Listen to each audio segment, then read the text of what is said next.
Assalamualaikum sahabat bonsai setanah air.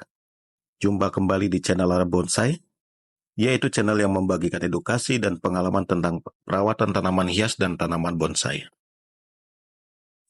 Di video kali ini saya akan bagikan edukasi dan pengalaman dengan tema yaitu dampak dan pengaruh air hujan pada bonsai sancang mame serta penanggulangannya dan pencegahannya. Dan di dalam edukasi video berikut yang akan saya bagikan adalah pruning daun yang sudah memanjang, proteksi batang cabang dan ranting dengan pengolesan fungisida, serta yang terakhir pemberian nutrisi tambahan vitamin B1. Sebelum saya mulai tahap-tahap perawatannya, saya akan berbagi pengalaman tentang bonsai sancang mame berikut, karena bonsai sancang mame berikut terdampak daun menguning dan ada beberapa mati ranting. Dan saya berbagi solusi juga paling bagus, yaitu menurut pengalaman saya selama ini, karena di musim penghujan seperti sekarang, jadi semua pohon bonsai atau jenis apapun itu, apabila terkena air hujan, harus dibilas dengan disemprot ulang dengan air tawar atau air sumur. Berikut saya sebutkan dampak-dampak air hujan pada tanaman hias atau tanaman bonsai.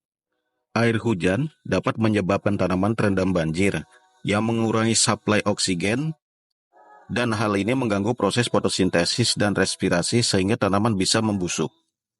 Dan air hujan mengandung zat asam yang tinggi yang dapat menyebabkan daun menguning dan juga dapat menyebabkan mati ranting. Curah hujan yang tinggi juga dapat meningkatkan berkembangnya populasi serangga sebagai hama yang dapat merusak tanaman. Dan air hujan memiliki pH lebih rendah daripada air sumur biasa.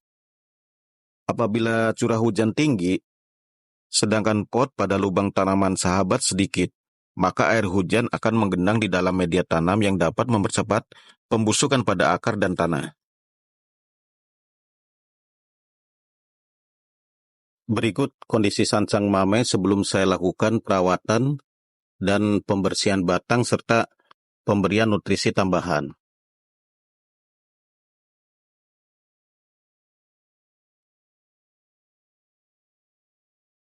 Dan seperti biasa, sebelum saya lanjutkan videonya, channel Ara Bonsai masih membutuhkan dukungan dari sahabat-sahabat semua. Jadi jangan lupa like dan subscribe channel Ara Bonsai, supaya saya lebih semangat lagi dalam berbagi edukasi tentang dunia perbonsaian. Tahap yang pertama yaitu, saya akan melakukan pruning seperti biasa, supaya daun-daun yang menguning tidak menyebar ke daun-daun yang lain, dan tidak terjadinya pembusukan ataupun mati ranting. Jadi sahabat cukup pruning yang pucuknya saja, dan pruning daun-daun yang nantinya akan layu, akan busuk, supaya tidak menyebar ke daun-daun yang lainnya. Karena apabila sahabat telat dalam pruning daun yang sudah busuk, itu akan menyebar ke daun yang lainnya dan daun lainnya pun akan ikut menguning, lalu lama-kelamaan akan membusuk. Dan lebih fatalnya lagi, apabila cabang-cabang atau rantingnya sudah mati ranting, maka sahabat harus mulai dari awal lagi pembentukan pohon tersebut atau pembentukan ulang gerak dasar pohon bonsai tersebut.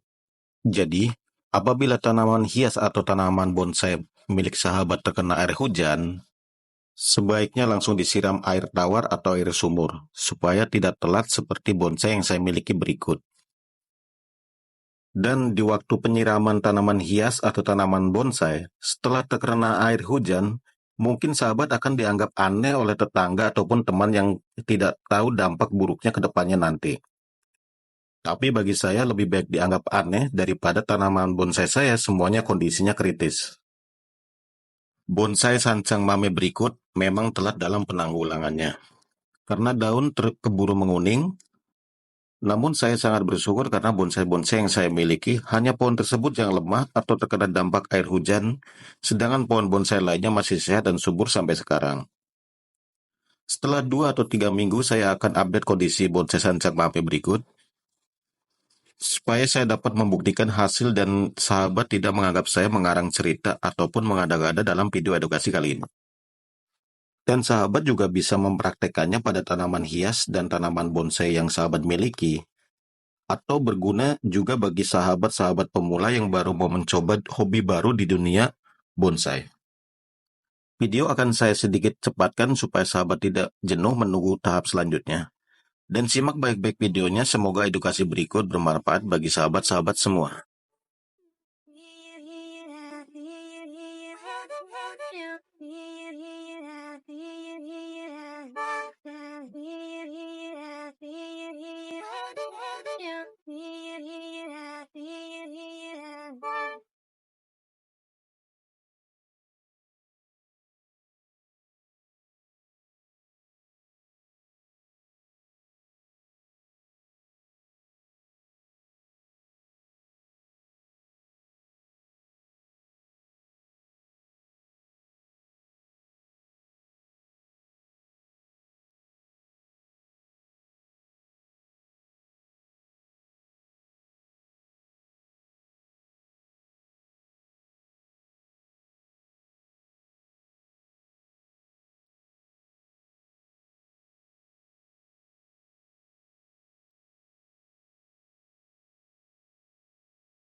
Setelah pruning daun selesai semua, seperti biasa saya selalu melakukan pembersihan bekas daun pruningan supaya media tanam bersih dari kotoran.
Berikut saya tunjukkan program pencabangan dan perimbunan daun yang masih berlubang dan belum sempurna.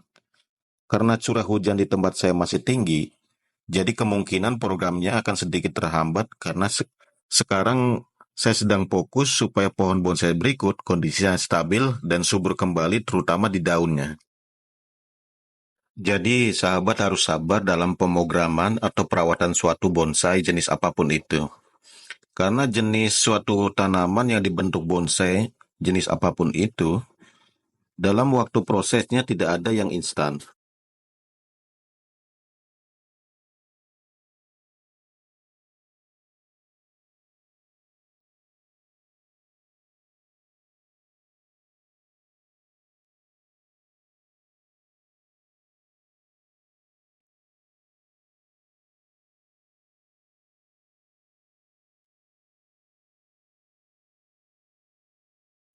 Pada tahap yang kedua, saya akan lakukan proteksi batang, cabang, dan ranting dengan cara dioleskan fungisida secara merata di batang, cabang, dan ranting pada bonsai sancang mame berikut.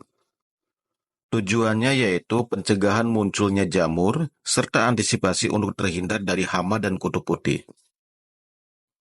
Fungisida yang saya gunakan adalah merek Antrakol yang mudah didapat di toko-toko pupuk terdekat. Dan fungisida sifatnya protektif sehingga sahabat-sahabat bisa sering mengolesinya atau dengan cara disemprot. Dan nantinya pun waktu penyiraman bonsai atau tanaman hias, fungisida akan hilang sendirinya larut terkena air penyiraman ataupun air hujan.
Untuk tahap yang ketiga atau yang terakhir yaitu saya akan semprotkan atau penyiraman air yang dicampur dengan vitamin B1 yang bertujuan supaya setelah perawatan atau pruning, pohon tidak stres dan kondisinya pun tambah subur dan nutrisinya pada media tanam tercukupi.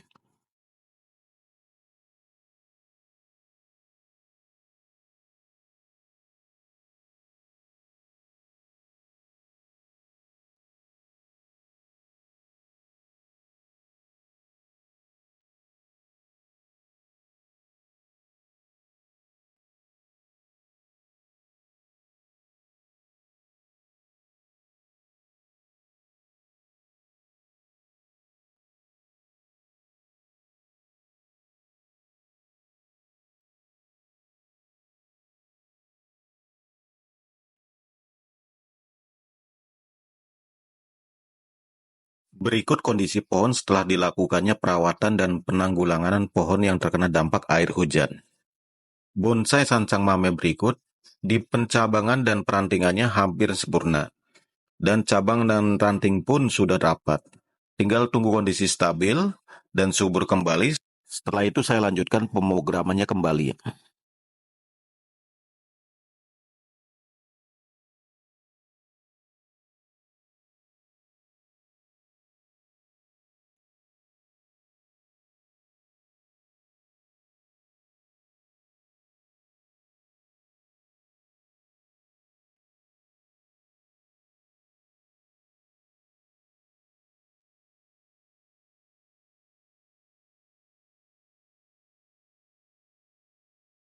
Dalam proses program pencabangan dan perantingan, saya selalu menggunakan double pot atau media tanam tambahan.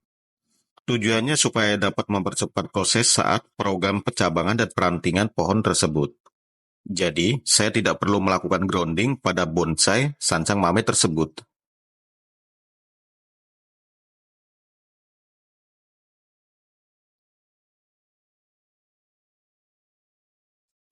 Terima kasih sudah menonton dan selalu mengikuti video-video edukasi dan pengalaman yang channel Arab Bonsai bagikan. Apabila dalam video edukasi dan pengalaman bonsai sancang mame berikut ada salah kata dan kurang dalam penyampaian, Arab Bonsai meminta maaf sebesar-besarnya. Channel Arab Bonsai hanya berbagi edukasi berdasarkan pengalaman yang selama ini saya lakukan, dan tidak ada maksud untuk menggurui para sahabat-sahabat semua. Dukung terus channel Arab Bonsai supaya saya lebih semangat lagi dalam membagikan video edukasi dan pengalaman tentang dunia tanaman bonsai.